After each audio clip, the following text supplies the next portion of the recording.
Hello friends, you are welcome to my channel La Education. I am your friend Satya Narayan, and as I told you in the previous video that in this geography or physical geography series we are going to cover the concepts of physical geography. So पिछले video में हमने discuss किया था कि universe का evolution किस प्रकार हुआ, स्टार्स की फॉर्मेशन किस प्रकार हुई और जो प्लैनेट्स हैं वो किस प्रकार बने. So in this video we are going to talk about the evolution of earth जो है वो प्रेजेंट डे में जो है वो किस प्रकार से इवोल्व हुई और जो डिफरेंट जो स्ट्रक्चर है अर्थ का वो किस प्रकार से इवोल्व हुआ. So let's start the video and I request you to watch the video till the end. अगर आपको पूरा कॉन्सेप्ट समझना है तो बीच में ना छोड़िएगा. सबसे पहले हम देखते हैं इवोल्यूशन ऑफ अर्थ. तो ये जो पिक्चर आप देख रहे हैं इसमें अर्थ जो है वो एक बहुत ही हीटेड ऑब्जेक्ट दिख रहा है, आपको रेड हॉट दिख रहा है. सो एक्चुअली जब 4.6 बिलियन ईयर्स अगो पहले जब प्लैनेट्स की फॉर्मेशन शुरू हुई उस टाइम पे earth was a barren rocky and hot object, यानी कि उस पर कोई लाइफ नहीं थी, कोई एटमॉस्फेयर नहीं था. और उस टाइम का जो एटमॉस्फेयर था उस एटमॉस्फेयर में हाइड्रोजन और हीलियम थी, ना कि जो प्रेजेंट डे में ऑक्सीजन या नाइट्रोजन जो है. तो ये प्रेजेंट टाइम तक किस प्रकार इवोल्यूशन हुआ we are going to cover in this video, कि क्या क्या इवेंट्स ऐसे रहे, क्या क्या प्रोसेसेस रहे कि अर्थ जो है वो एक रॉकी बैरन और हॉट प्लैनेट से एक ब्यूटीफुल प्लैनेट जहाँ पे प्लेंटी ऑफ वाटर है, लाइफ कंड्यूसिव है, ये फीचर्स कैसे आए, how the life came into existence, we are going to cover in this video. So सबसे पहले हम देखते हैं कि अर्थ जो है वो उसका लेयर्ड स्ट्रक्चर है. यानी कि अगर आप पिक्चर को देखेंगे तो इसमें टॉप से अगर हम बॉटम तक जाते हैं तो सबसे ऊपर एटमॉस्फेयर है, फिर उसके बाद में टॉप मोस्ट लेयर है जिसको क्रस्ट कहते हैं, उसके नीचे मेंटल है, उसके नीचे आउटर कोर है जो लिक्विड फॉर्म में है, मेंटल जो है वो सॉलिड होता है और इनर कोर जो है वो फिर से सॉलिड है. पहले जो हम पढ़ते थे सियाल सीमा निफ़े वाली थ्योरी की अर्थ जो है वो सियाल सीमा निफ़े अलग अलग लेयर में बटा हुआ है, वो थ्योरी अब जो है वो रिडंडेंट हो गई है. अब साइंटिस्ट्स का ये मानना है कि जो अर्थ का जो स्ट्रक्चर है वो साइंटिस्ट ने मेंटल, आउटर कोर और इनर कोर में डिवाइड किया है. So from the outermost end of the atmosphere to the centre of the earth the material that exists is not uniform. यानी कि अर्थ जिस मटेरियल से बना है वो यूनिफॉर्म नहीं है, उसकी डेंसिटी जो है वो ऊपर से लेके नीचे तक यानी कि टॉप से लेके सेंटर या कोर तक बढ़ती जाती है. So the atmospheric matter has the least density. जाहिर सी बात है कि एटमॉस्फेयर जो है वो बहुत ही विरल है, उसकी डेंसिटी बहुत कम है क्योंकि एयर मौजूद है, लेकिन अंदर की जो है वो सॉलिड होने की वजह से डेंसिटी बढ़ती जाती है. So from the surface to the deeper depths, the Earth's interior has different zones and each of these contains materials with different characteristics. क्या है ये characteristics? Let's see. So सबसे पहले अर्थ का जो लिथोस्फीयर है उसका इवोल्व कैसे हुआ या इवोल्यूशन ऑफ लिथोस्फीयर. उसके बाद हम देखेंगे कि अर्थ में एटमॉस्फेयर कैसे बना. लिथोस्फीयर मतलब जो अर्थ का सॉलिड वाला जो पार्ट है from top layer to the innermost layer. So initially जब प्राइमोडियल स्टेज में था earth was a volatile planet, it was not condensed into solid. But जैसे जैसे टाइम बीतता गया ग्रेजुअली जो डेंसिटी थी वो सॉलिडिफाई होती गई और due to gradual increase in density the temperature inside has increased. यानी कि जो अंदर का जो अर्थ के अंदर का जो टेम्परेचर था वो बहुत हाई होता चला गया. As a result material inside started getting separated depending on their densities. तो हमने पिछले वीडियो में जब प्लैनेट्स की फॉर्मेशन डिस्कस की थी उस टाइम पे हमने ये डिस्कस किया था कि सिमिलर टाइप ऑफ या सिमिलर डेंसिटी वाले ऑब्जेक्ट्स जो है दे केम टुगेदर, जिनको हमने प्लैनेट सिमल्स कहा था. और जब वो रोटेट कर रहे थे यानी कि रोटेटिंग डिस्क थी जिनकी चारों तरफ गैसेस थी, तो सोलर विंड्स की वजह से वो गैसेस तो सेपरेट हो गई और सिमिलर डेंसिटी वाले मटेरियल साथ में आके चिपकते चले गए. और धीरे धीरे क्या हुआ कि अंदर जो इनर कोर है वहाँ पे डेंस मटेरियल इकट्ठा होता गया और उसके चारों तरफ जो है वो लाइटर मटेरियल इकट्ठा होता चला गया. So this allowed the heavier metals to sink towards the center of the earth and lighter ones to move towards the surface. तो कोई भी चीज़ जब रोटेट कर रही होती है या कोई भी चीज़ जब घूम रही होती है तो हैवी चीज़ की टेंडेंसी होती है अंदर की तरफ जाने की और लाइटर चीज़ की टेंडेंसी होती है बाहर की तरफ जाने की. फॉर एग्जांपल अगर आप इसको एक्सपेरिमेंट के तौर पे देखना चाहते हैं तो आप एक बकेट में सिर्फ वाटर लें, उस वाटर को आप घुमाएंगे तो क्योंकि वो एक सिंगल मटेरियल है उसमें तो वो अंदर से बाहर की तरफ यूनिफॉर्म डिस्ट्रीब्यूशन रहेगा. अब आप उसमें जो है वो आधा ऑयल और आधा वाटर मिला दें तो अगर वाटर से ऑयल की डेंसिटी कम है तो वो oil will come to the surface और वाटर जो है that will go into the centre, अगर आप उसको बहुत तेज़ी से रोटेट करवाएंगे या पानी को घुमाएंगे तो इस तरीके से जो डेंसिटी का डिफरेंस होता है उसको प्रोसेस ऑफ डिफरेंशिएशन कहा जाता है. And with the passage of time it cooled further and solidified and condensed into a smaller size. पहले अर्थ जो है वो लिक्विड स्टेट में था, लेकिन जैसे जैसे टाइम बीतता चला गया ये ठंडी होती चली गई और सॉलिडिफाई होती चली गई, और जब सॉलिडिफाई हुई, कंडेंस हुआ, तो साइज भी जो है वो डिक्रीज होने लगा। This later led to the development of outer surface in the form of a crust, and during the formation of moon, due to giant impact, the earth was further heated up. अब हम देखते हैं कि moon की formation कैसे हुई। तो ऐसा माना जाता है कि इनिशियली सिर्फ अर्थ थी और अर्थ से एक कोई बहुत ही हैवी ऑब्जेक्ट आके टकराया, तो अर्थ का टेम्परेचर काफ़ी ज़्यादा बढ़ गया उस इम्पैक्ट की वजह से, और उसमें से एक हिस्सा जिस हिस्से पे टकराया था वो हिस्सा अलग हो गया और वो जो है वो फिर मून की फॉर्म में आ गया, यानी कि जो अर्थ का जो सैटेलाइट है मून उसकी फॉर्म में आ गया, और फिर मून जो है वो अर्थ के चारों तरफ रोटेट करने लगा। तो उस टाइम पे अर्थ जो है वो फिर से हीटअप हो गई थी। And it is through the process of differentiation that the earth forming material got separated into different layers. हमने एग्जाम्पल के थ्रू समझा था कि प्रोसेस ऑफ डिफरेंशिएशन क्या होता है और अर्थ की जो है वो इनर मोस्ट से आउटर मोस्ट लेयर की फॉर्मेशन किस प्रकार हुई। Starting from the surface to the central parts we have layers like crust, mantle, outer core, inner core. ये हम जो है वो पिक्चर के थ्रू देख चुके हैं। From crust to the core the density of material increases. अब हम देखते हैं कि अर्थ का एटमॉस्फेयर और हाइड्रोस्फीयर कैसे बना, यानी कि अर्थ पे जो प्रेजेंट डे एटमॉस्फेयर है जिसमें ऑक्सीजन और नाइट्रोजन की बहुतायत है, ये कैसे आया, और अर्थ पे जो है वो पानी की उत्पत्ति कैसे हुई, यानी कि वाटर की ओरिजिन कैसे हुआ अर्थ पे, that is known as hydrosphere. So the present composition of earth's atmosphere आप जानते हैं नाइट्रोजन और ऑक्सीजन है। अर्थ की जो फॉर्मेशन होती है एटमॉस्फेयर और हाइड्रोस्फीयर के, उसके बेसिकली 3 स्टेजेस माने गए हैं।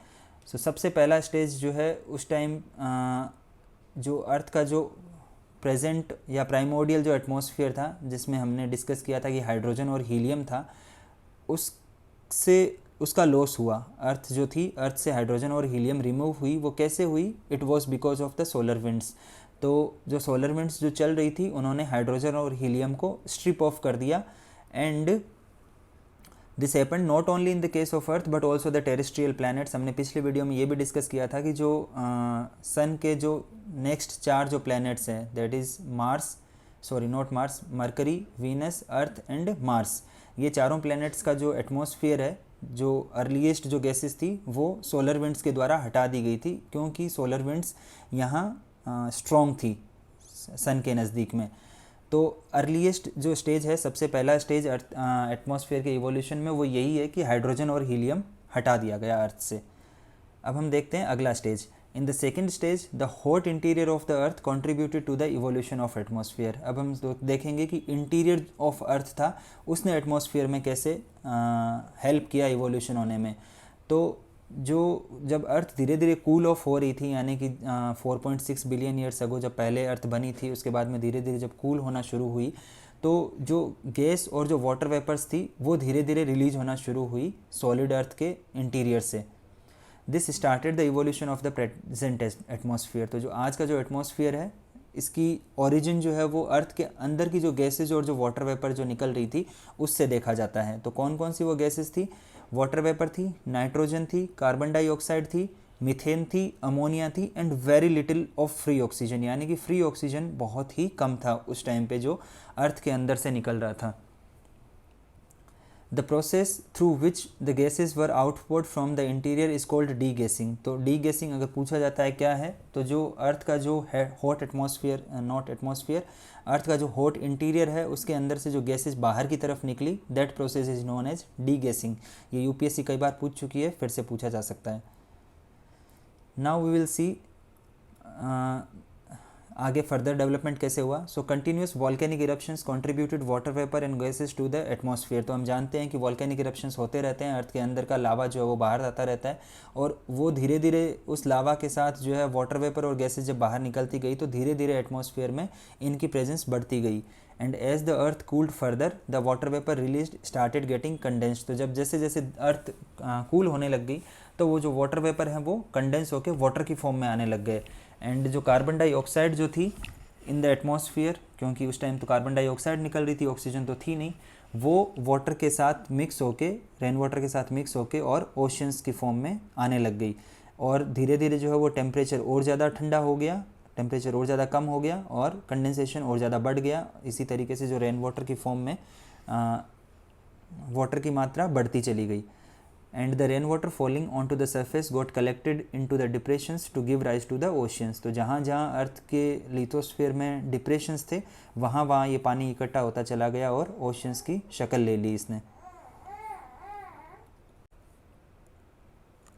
Then the earth's ocean are suppose to be formed 500 million years from the formation of the अर्थ।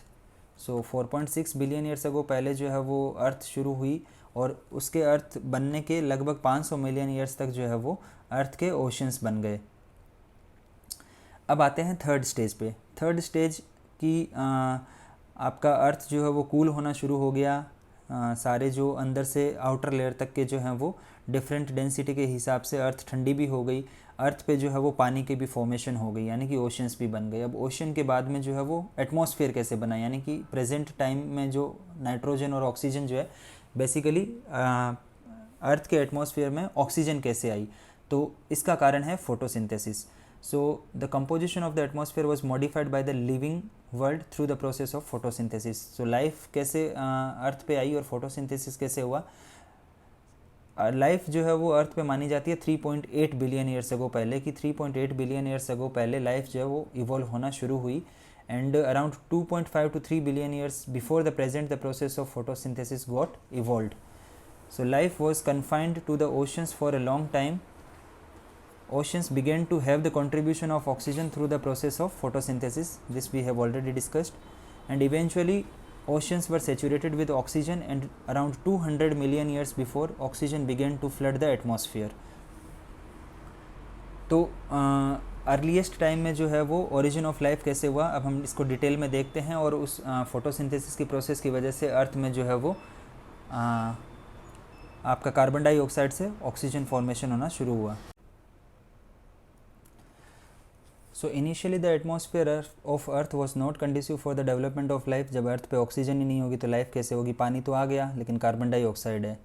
फिर क्या हुआ कि मॉडर्न साइंटिस्ट का ये मानना है कि इनिशियली जो है वो अर्थ पे लाइफ आई केमिकल रिएक्शंस की फॉर्मेशन में, क्योंकि जो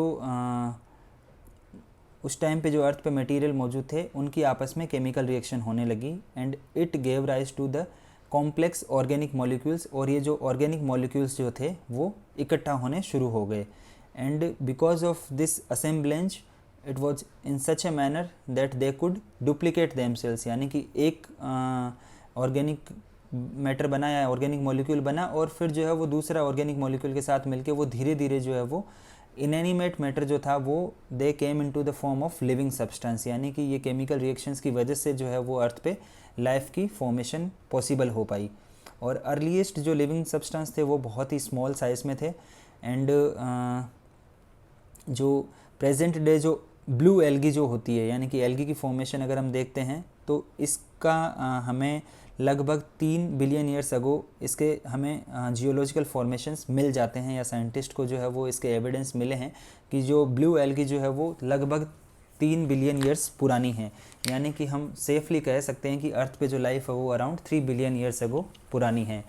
and the record of the life that existed on this planet in different periods is found in the rocks in the form of the fossils. तो हम जानते हैं कि सबसे पहले जो है वो फॉसिल्स के फॉर्मेशन के रूप में अर्थ पे लाइफ स्टार्ट हुई थी। और फिर जो धीरे धीरे जैसे जैसे वो स्मॉल जो ब्लू एल्गी या जो एल्गी जो थी वो जब फोटोसिंथेसिस करती चली गई तो कार्बन डाइऑक्साइड को एब्जॉर्ब करती चली गई और ऑक्सीजन को रिलीज करती चली गई। And it can be assumed that life began to evolve around 3.8 billion years ago. So इस प्रकार जो है वो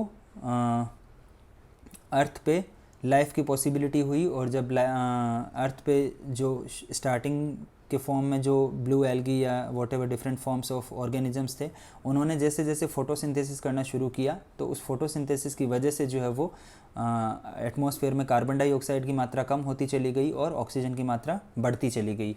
एंड प्रेजेंट टाइम में जो है वो लगभग अराउंड 78% नाइट्रोजन है, बिकॉज नाइट्रोजन जो है वो ओरिजिनली अर्थ के अंदर या इंटीरियर से निकली थी और ऑक्सीजन जो है वो अर्लीस्ट फॉर्म में बहुत कम थी, लेस देन 1% थी, लेकिन वो धीरे धीरे फोटोसिंथेसिस की वजह से it reached up to the level of 20%, और 1% जो है वो लगभग कार्बन डाइऑक्साइड है.